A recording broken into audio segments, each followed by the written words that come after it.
Hi, my name is Renee Aram and welcome back to the Addicts Loop. In this video, I'm going to describe the root cause and unconscious mechanics of addiction. So what is addiction? If you research the word addiction, you'll find that it's been named everything from a choice to a chronic brain disease. Like codependence, they can list the symptoms, but not the root cause. So for the first time, I'm going to show you the unconscious mechanics and root cause of addiction. When I was doing my workshops in treatment centers, drug and alcohol treatment centers, what I discovered in the addict is this.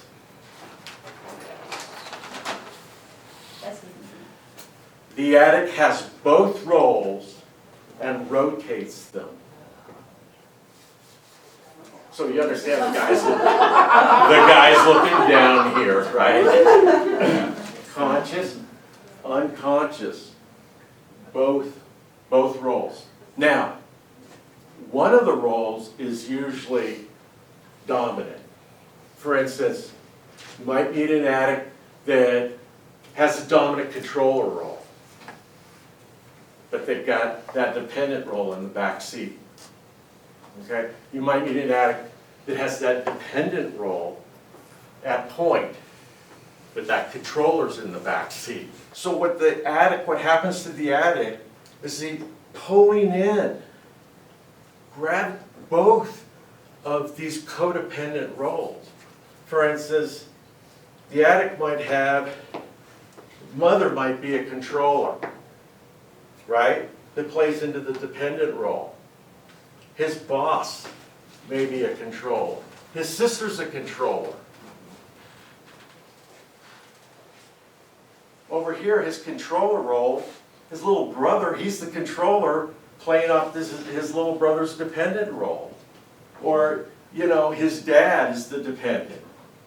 So the addict has both these roles and is rotating them and being crushed by codependence in their orbit, the relationships.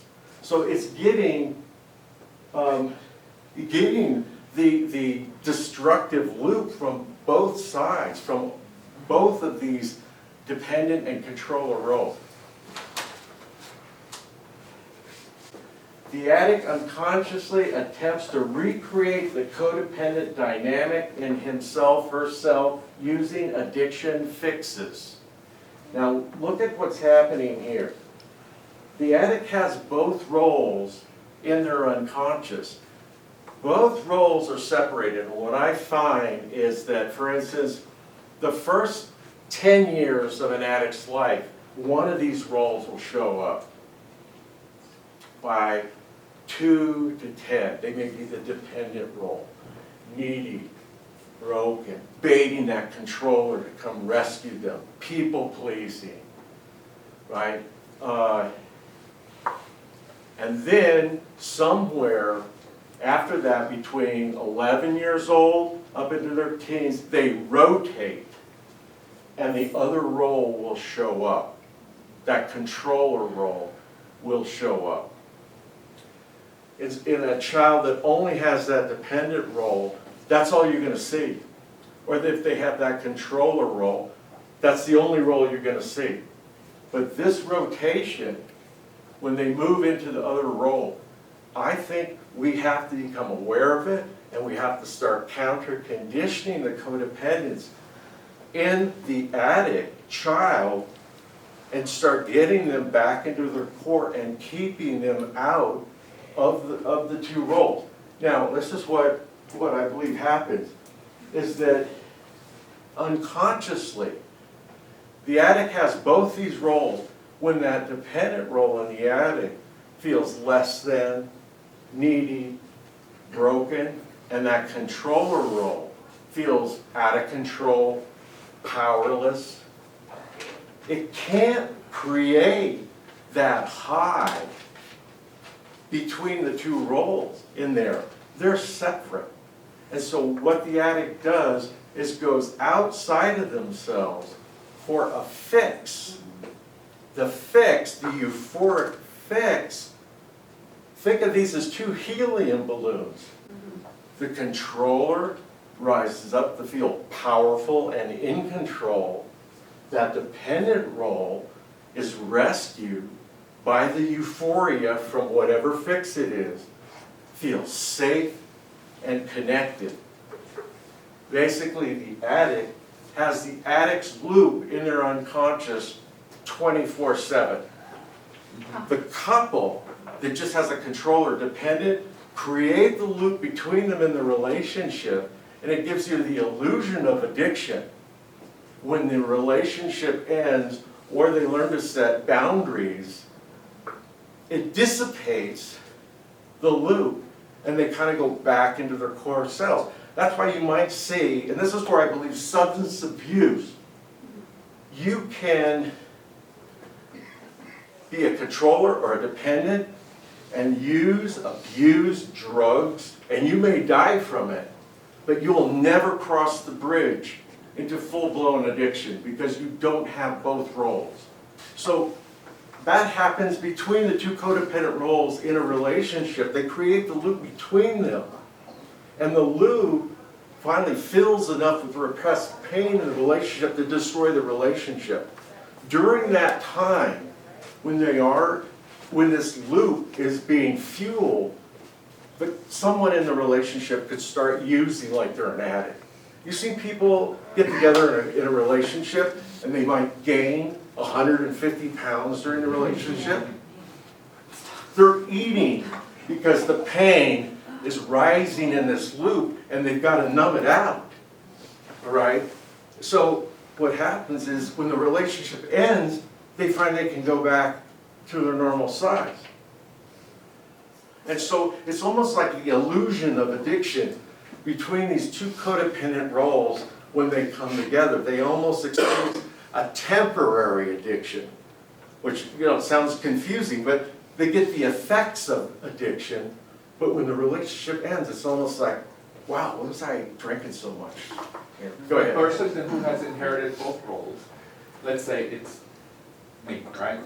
So the dependent part of me is feeling blue and less than and shitty or whatever. The controlling side of me says, I have money, I'm gonna get us drunk, right? And so it brings that side up to the euphoric level. Right. You basically enable You rescue your own. yourself. Pardon me? You rescue yourself. It's a self-rescue mission that fails. It's just a false rescue. No, but on the loop, you can only get the fix every time it fails into rejection and abandonment. Oh, sure. What the addict attempts to do is enable their own entitlement. Yeah. You see what I mean?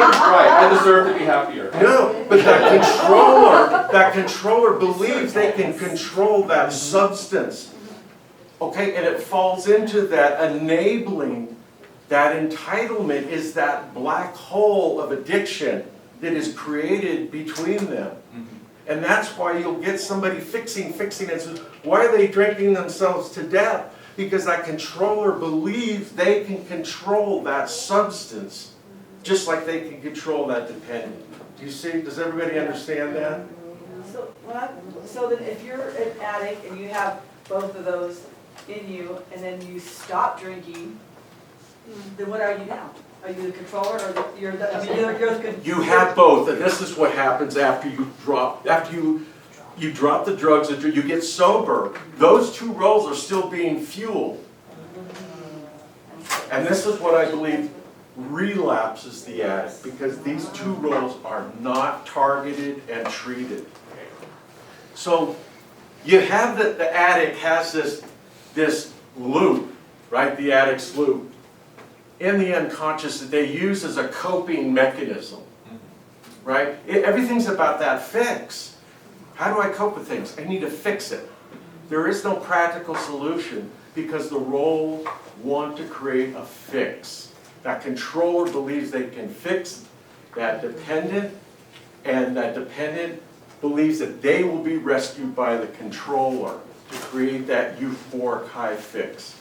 Right? So that's why the addict is focused on the fix, the biochemical fix. And I want to show you. Think of this for thousands of years in the addict's unconscious. What's that going to do to the body? look at this. Let's look at, if this loop has been in the addict's unconscious for hundreds of years, do you see a similarity? Look at this left side. This craving, preparation, connection, euphoric. This is the addict moving towards its drug of choice, right? The addict moving towards its drug of choice, right? Creates the euphoric high fix. And look at this one. Withdrawal, detox, craving, look at the side over here. Betrayal, rejection, abandonment. This is the addict's hangover. It's the addict's hangover. This side here, the rejection and abandonment, is basically what the addict experiences in their hangover. And think of this, because this side is blocked out, the addict can never see its hangover. If an addict's going to go use, they're not saying, I'm going to be passed out in the bathroom throwing up in the toilet at 2 in the morning, urinated my pants. They never think that their high is going to go there. They can only see the fix because this side is blocked out. Remember, in the conditioning during childhood, the child has to block this side out to survive. So this is why an addict, there's no damage control, can only see the fix. And because this is unconscious, the pain is fueling them to the fix. That's the only thing. They can't see the dark side of the moon here, just like the child can't see this side, the addict can't see that. They can't see their detox. They can't see when they're out of drugs what's going to happen, or when they're hungover.